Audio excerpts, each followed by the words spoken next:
Welcome. Today we're doing a deep dive into the world of Houston artist Bob Camblin. That's right.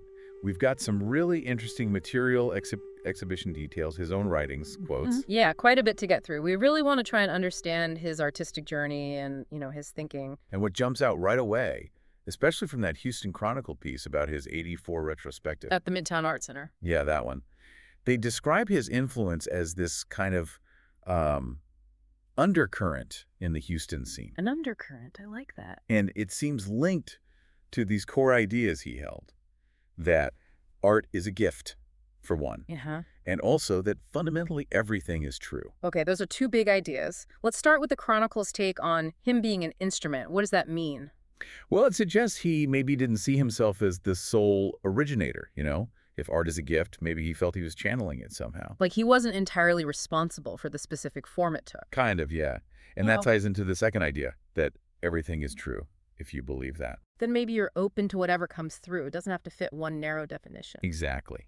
And that seems to explain his incredible stylistic range. The article lists things Right. like, Oh, yeah, I remember reading that. Tightline drawings, architectural stuff. right, and then completely different things like caricatures of Mr. Peanut. Like your peanut. Bear. Yeah. And then also exquisite and pale watercolors, alongside these anxiety-ridden canvases full of energy and bright colors. Wow. So a huge spectrum. A huge spectrum.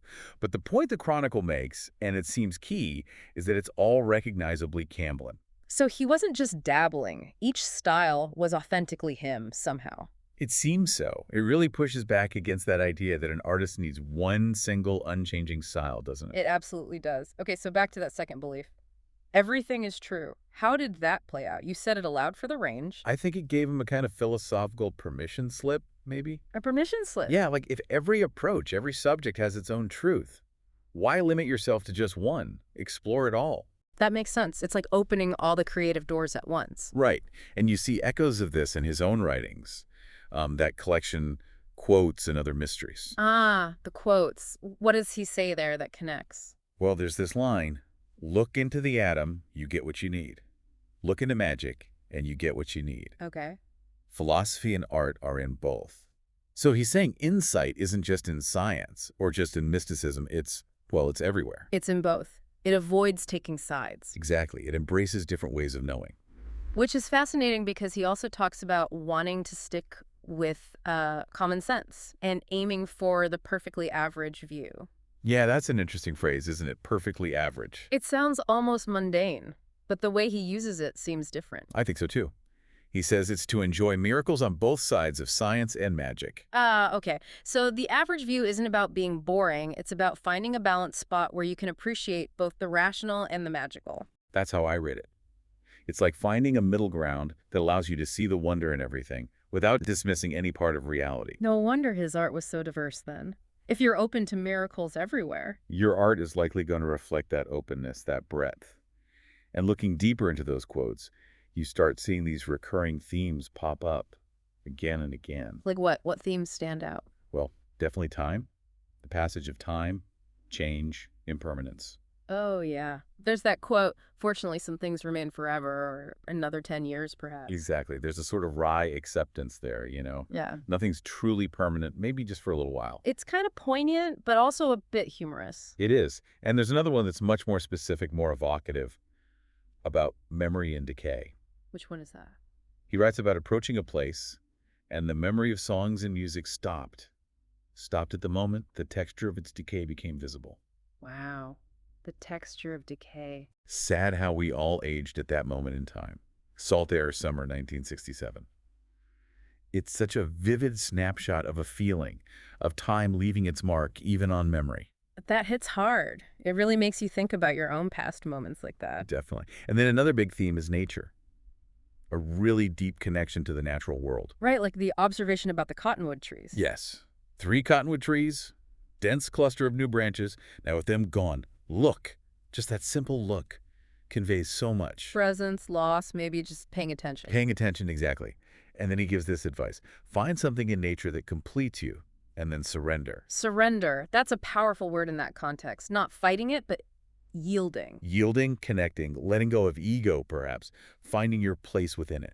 And does that connect to how he thought about making art? That idea of surrender? I think it does, absolutely. Look at this quote about the creative process. Step off the train of thought. Okay. To find the power that is no power. To do the work that is not work. To laugh the true laugh, bending is not bowing. So getting out of that logical, linear thinking, the train of thought. Precisely. To access something deeper, more intuitive, something that feels effortless, like work that is not work. It sounds like getting into a flow state almost. Maybe very much like that. And he puts it even more directly elsewhere. When you act, don't think. Just do it. Yeah. Trust the instinct, the action itself. Yeah. Let the intuition guide the hand, maybe. Don't overanalyze. That's advice many artists, or anyone creative really, could probably use. Getting out of your own head. For sure. And he also had some really pointed things to say about art itself, its purpose. Like what? He says, art is not just images. Okay, fair enough. But then art for art's sake has become art for life's sake, or art for my sake, or art for survival's sake. Wow. So moving way beyond just aesthetics, art becomes essential, personal, necessary for survival even. It frames it as something deeply fundamental, not just decorative or intellectual. And did he have thoughts on the art world around him? Oh, definitely. He seemed quite critical of what he called consumer art. Consumer art. Yeah. He felt that, in his time, most aesthetics now are based on shock and recognition, not contemplation. Shock and recognition versus contemplation. That still feels relevant today, doesn't it? Very much so. The idea that maybe we're losing the capacity for slower, deeper engagement with art in favor of quick hits and instant recognition. Like scrolling through images online versus sitting with a painting. Exactly. He seemed concerned about that shift away from contemplation. And mixed in with these clearer statements, there are poetic lines, right? More enigmatic things. Yes, absolutely. Like, bright day and I soar, how cruel that my soul is attached to this earth, and yet. That feeling of being pulled between the spiritual or the infinite and the physical reality of being human. That yearning, yeah. That tension. And those very short, almost haiku-like observations. Those are great too. Not a leaf moves, and yet we all feel the cool breeze. It's just a perfect little moment of shared perception. Yeah. Very subtle. Captures something fleeting, doesn't it? And he seems quite self-aware in other quotes too. Yeah. Well, there's, I cannot tell a lie to myself for very long. Huh. An admission of inner honesty, or at least the inability to fool himself for long. Right. Suggests a certain integrity in his process, perhaps. And then his view on the artist role.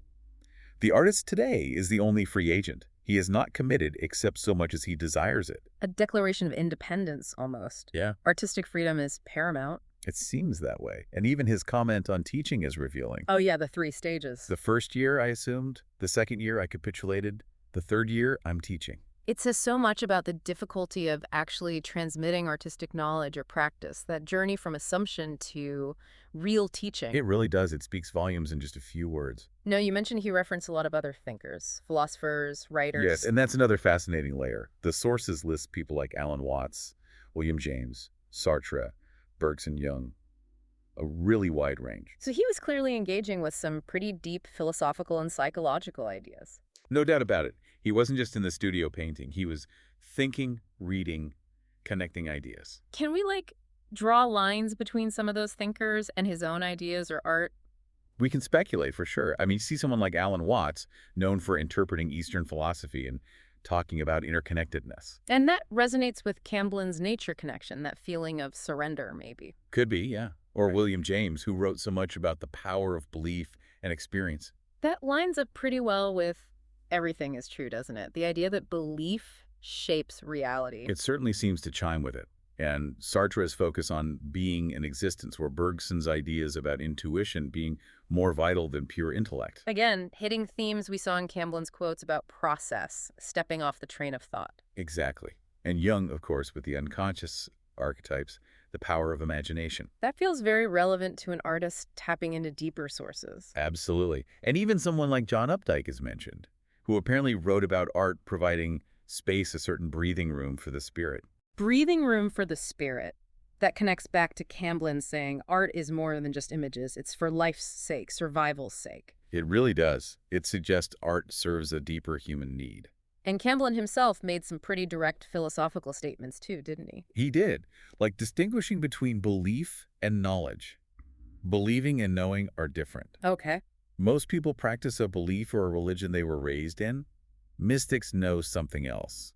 Ah, so he's highlighting direct, maybe mystical experience over just inherited belief systems. Seems like it. Again, that openness to different ways of understanding the world, not just the conventional. And what about that line on balance? Resist and submit, held in perfect balance. Resist and submit. That sounds like a constant tension. A dynamic equilibrium, perhaps, holding opposing forces together. You see that reflected in the sheer variety of his work, too, the tight control versus the wild expression. That's a great point. And finally, his idea about history. Right. Being aware of history, we are in fact living in the past, present, and looking into the future. So, not seeing time as strictly linear, but as something we inhabit simultaneously. Kind of a fluid, interconnected view of time, influenced by our awareness of what came before and what might come. It all paints a picture of a really thoughtful, intellectually curious artist. Definitely. So wrapping this up, I think what emerges from all this, the articles, the quotes, is a portrait of Bob Camblin as, well, truly multifaceted. Yeah, not easily pigeonholed at all. Right. His core beliefs about art being a gift and everything being true Yeah. seem to have genuinely fueled that incredible diversity in his style. He wasn't afraid to explore. And clearly there was this deep intellectual curiosity driving him, this engagement with philosophy, with nature, with the process itself. Absolutely. All feeding into his art and his own reflections. That idea of the undercurrent feels right. It's not always loud, maybe, but it's powerful and runs deep. His work might just sneak up on you with its complexity. It might indeed. Which leaves us, and you listening, with maybe a final thought to chew on. Given Camden's embrace of everything is true, how do we reconcile that kind of radical openness with the need for, focus and intention in our own creative work, or even just in how we try to understand the world? That's a real tension. Openness versus focus. Yeah. And maybe related, Mm. what seemingly perfectly average viewpoint, to use his phrase, might actually allow us to better appreciate the miracles, the extraordinary things in science, in art, in everyday life all around us. Finding the extraordinary in the ordinary by finding the right perspective, definitely something to think about.